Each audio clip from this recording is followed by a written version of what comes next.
Okay, let's talk about the Detroit Lions versus the Los Angeles Rams. So, very interesting matchup this week. It's like win or go home damn near every week for the Detroit Lions right now. If you haven't noticed, right now it's the Rams. I think it's a night game, Sunday night game versus the Pittsburgh Steelers. Then a Christmas game versus I think that might be a short week. I don't know. Minnesota, then the grand finale versus Chicago KBS. All right, man. So every game is playoff mode. So hopefully everybody able to figure that out. Every game is, you know, basically win or don't go home, especially with, Daniel Jones going down and Anthony Richardson already being down for the Colts. They played a pivotal part because some of the people we competing with, the Colts, I mean, not the Colts, with the Seahawks and the 49ers. Yeah, the Seahawks and the 49ers, man, it's like, yeah, I think they play both of those. So yeah, that was a crazy thing. But, ultimately it is what it is. It's a good game. I mean, one thing about it is we got respectable corners. Amik has been playing horrible, just to keep it funky. DJ Reed, I think he just, I think he's just trying to get his legs up under him at this point. From the hamstring, you got to trust it. Then you got to get back into playing shape. That takes a little bit of time. Kirby Joseph should return, may return to practice this week. So lose Branch, get Joseph. The knee, some people say the knee is career threatening. I think they made that insinuation from the Post. This game will be at 4:25. I believe it would be on. Hold on. Oh, is it a 4:25 game? Give me a minute, because I don't see it. Yeah, 4:25 on Fox. Yep. 4:25 on Fox.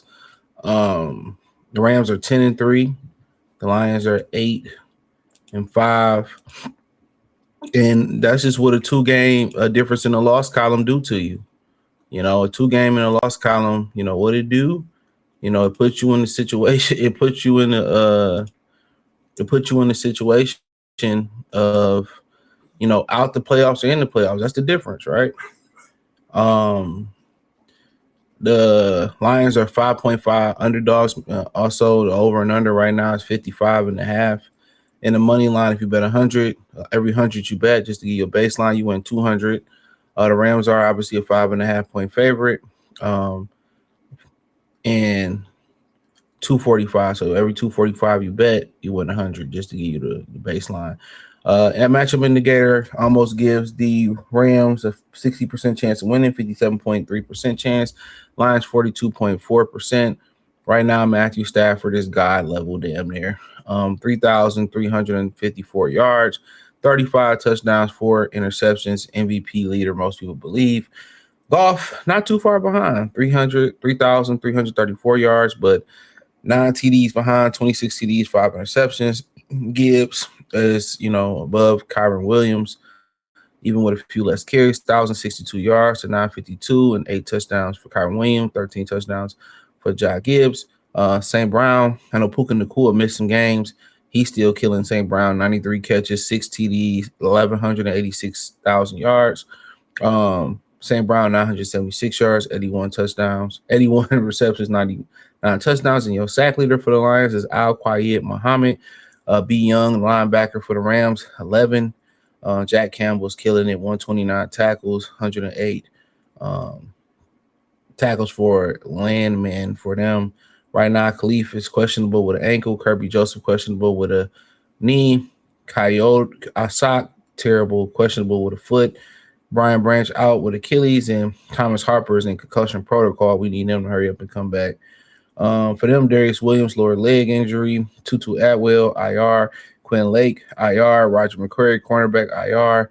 Offensive tackle Rob Harberstein, IR. The last 5 games, the Rams are 4-1, only losing to the Panthers of Carolina.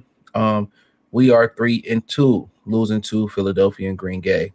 Yeah, you heard it right.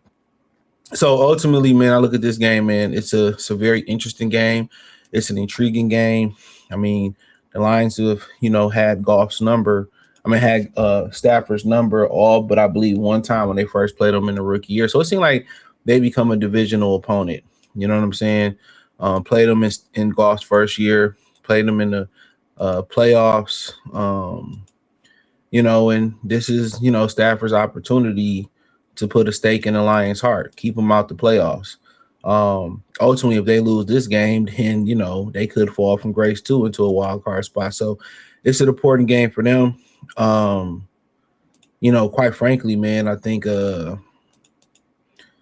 one thing about the Lions is if you can get the run game going, and they haven't gave up 100-yard rusher yet this season.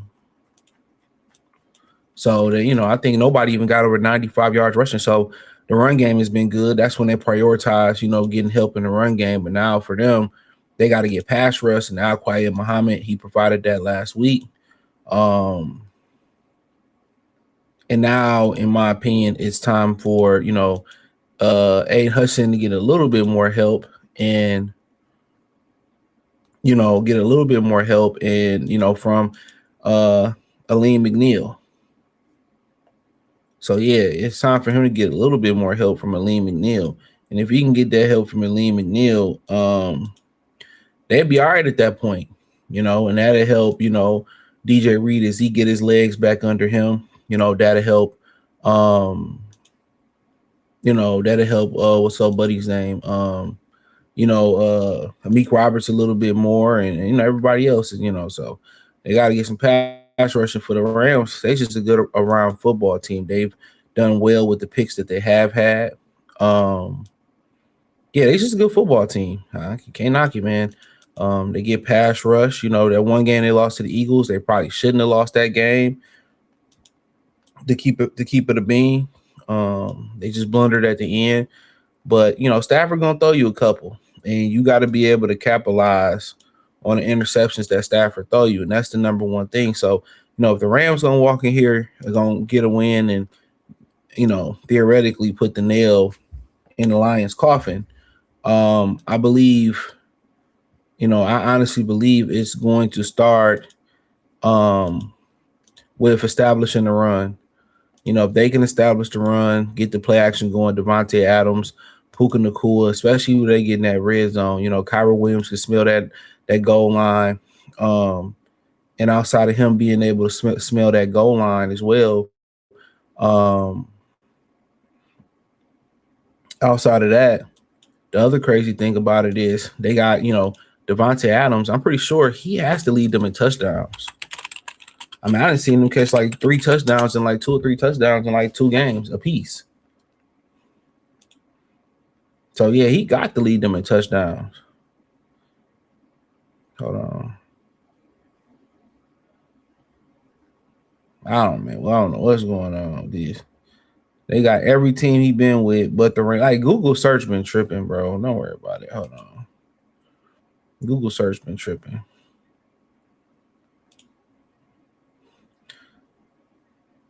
So, yeah, I was pretty sure about that. So I want to make sure I got this correct before I say this. So he has 14 touchdowns already this season.